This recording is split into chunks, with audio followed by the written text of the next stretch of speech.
Yes, good morning. Gavin King with you, filling in for John McKenzie. All thanks to Pacific Toyota here on the 4CA Talk Show. Well, as I mentioned in the intro, this boy, 14, has been refused bail. He had racked up more than 100 offences.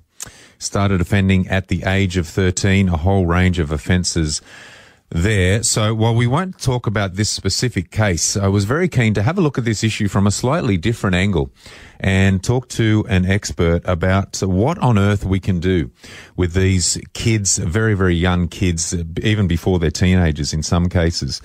How can we turn them around? What should the government be doing to really try and have some impact here and stop these hardcore offenders? Try and put them back, if possible, on the right path. So we're lucky to grab a few minutes now with Dr. Terry Goldsworthy. Now, Dr. Goldsworthy is an associate professor in criminology at Bond University. It's a pleasure to have him on the line. Dr. Goldsworthy, first of all, I mean, is it possible, before we get into the detail, is it possible to turn around these type of hardcore offenders with dozens and dozens of offences over a number of years? Is it possible? Yeah, good morning, Gavin. Yeah, I think it is in most cases. There'll be the exceptions that you'll never turn around and will just be career criminals. But I think in majority cases, you could actually turn these young people around. But it's going to be a very long process and a very expensive process. And there be the catch. You know, the government needs to have the will to spend the money on them and invest the time in them. And if that doesn't happen, then simply you won't get them back on the straight and narrow.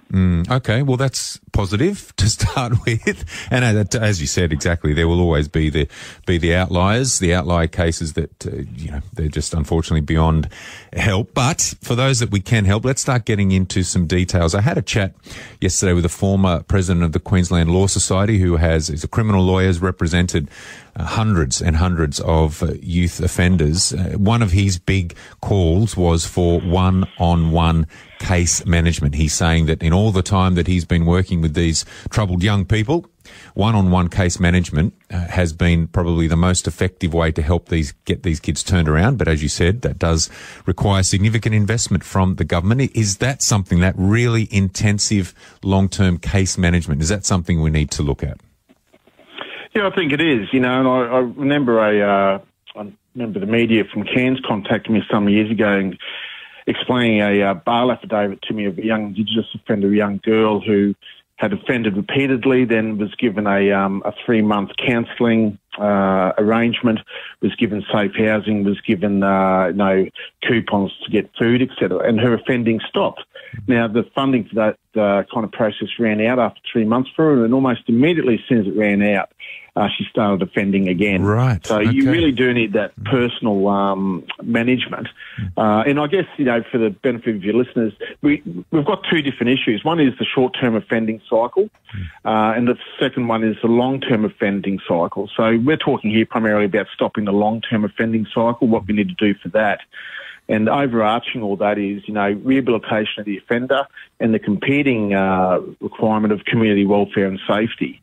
And there's been a lot of focus on the short-term offending cycle, and rightly so, because we need to take these young, serious repeat offenders out of circulation to stop the offending to begin with. Yes. And then you can look towards the long-term offending cycle and how do you address that. Very well said. Now, what about Cleveland Youth Detention Centre? It seems to be really the only option for detention, of course, particularly in North Queensland. What can we be doing differently when they're inside? At the moment, it's almost a badge of honour. It's a little holiday for them. We had a bunch of kids go through a shopping centre here on the weekend just past. They spent a couple of hours in there causing all manner of strife and damage. And they had left some graffiti behind saying "straight out of Clevo," which of course is a reference to Cleveland Detention Centre. So it's a badge of honour. It's a little holiday camp. What should we be doing if they are put into detention? Surely we need to look at what we're doing there. Well, that's right. When they go into detention, what programs can they access and things like that? And we're not talking about making the holiday camp for them or give them Netflix or things like that. But we know that from government data that 80% of youth offenders have used at least one substance. About 38% of them have used ice or methamphetamines. They've experienced DV in the house. 60% of them, 46% have a mental health or behavioural disorder. So All of those things need to be looked at and addressed. And, of course, I suspect they're not actually been adequately addressed, and that's why they come out without hardly any change in their behaviour. You know, they're disengaged from education and employment. They have no options, no skills. So, of course, they're going to come out and reoffend. And, you know, it's good and, you know, I'm fully supportive of getting tough on the short-term offending cycle. I've been no slouch in proposing that. But I think, on the other hand, the long-term offending cycle also needs to have plenty of money put into it. And I don't think we're seeing that from the government at this point in time. I mean, I know there's some programs out there, but I'd really like to see them be held accountable as to, are they effective and efficient, and can we do better in that space in terms of addressing these multifactorial causations behind their offending in the first place? And then we'd stop having to worry about, you know, keeping them inside, the police pursuing them killing people by driving stolen cars.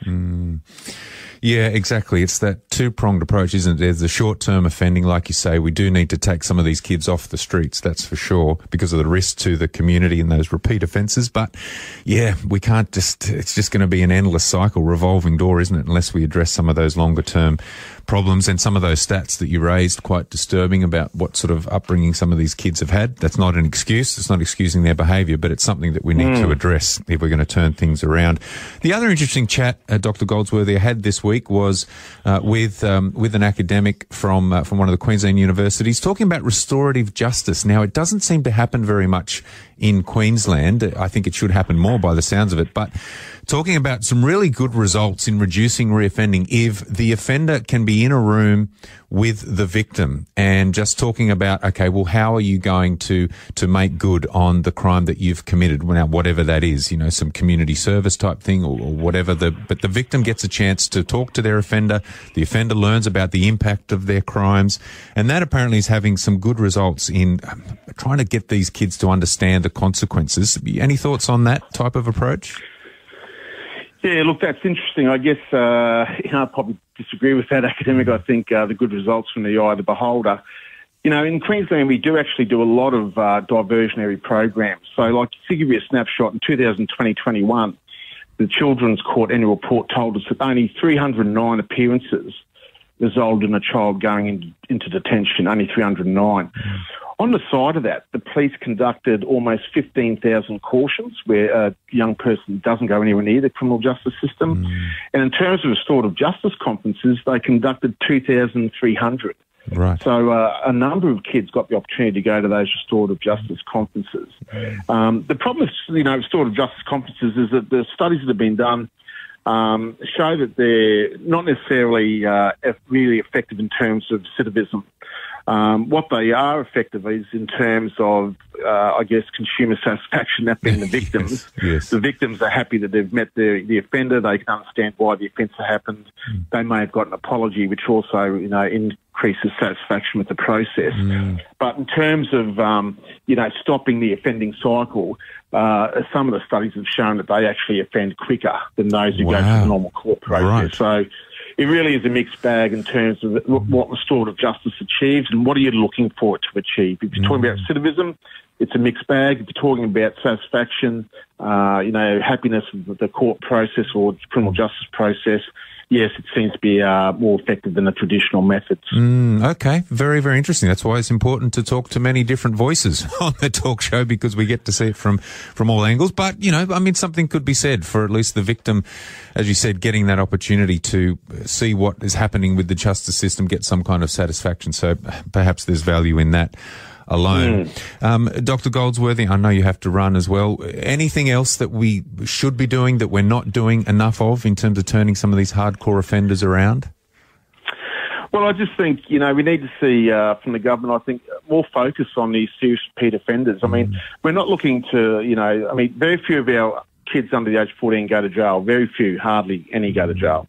But, you know, I think we need to really focus on this 17% of hardcore offenders and deal with them. You know, the tracking rollout has been extremely slow. Yes. Like we were told in a review, we'd had 3 at a cost of $11.5 million. You know, we got on top of 900 bikies very quickly when we thought they were a crime problem. These kids are committing much more crime than bikies do, and yet we don't seem to be able to get on top of these 400 or so serious repeat offenders. And I just think we need to go back and revisit how we're going to attack this core group that are causing mayhem in our society at the moment. Very well said. Let me pick up. I spoke to a police officer off the record a couple of days ago who said we actually need a cultural shift, a moment in this state as to what happened with the bikies. Now, whether people agreed with what happened with the bikies, that massive crackdown, no one can deny that there wasn't an immediate cultural shift, whether it was the bureaucrats and the departments and the police, but just the general public. And you're right, the government means business when it comes to bikies. It was an immediate cultural shift. This police officer was telling me that the same thing needs to happen in youth crime. There needs to be, as you said, this incredible, strong, unrelenting focus on these hardcore offenders to let them know that the government means business, and from this day forward we are going to take it head on, and we're not going to stop. We're not going to take the foot off the pedal until things calm down. So I think that's an interesting analogy, an interesting comparison. Well, it is. If you look at the bikies, within days, the Newman government introduced the VLAD laws, which, I thought were quite flawed, but nonetheless they reacted immediately. In terms of resourcing, they put 100 uniformed police into Task Force Takeback almost immediately. They created Task Force Maxima, which was a dedicated group of about, 50 or so investigators. And their job is to do nothing but focus on those 900 offenders. Here in the government, we've seen them. They've got a youth justice task force, which in the last reform package they renamed to the Youth Crime Task Force. But the only resource dedicated to that is an assistant commissioner. There's no dedicated investigative capability of a flying squad or anything like that where you could have 50 or 100 officers who just send around the state to deal with these 400 serious repeat offenders. I mean, we've done it for the bikies. It was fine to do it for that. I think it's time for the government and the Commissioner of Police has been very quiet on this matter to stand up and say, well, this is the resources we're going to put into this. Absolutely brilliant. Absolutely brilliantly said. Absolutely love it. Dr. Terry Goldsworthy, Associate Professor in Criminology at Bond University. Thanks for your time on the talk show today. Thanks, Gavin. There you go. Wow, that is absolutely sensational.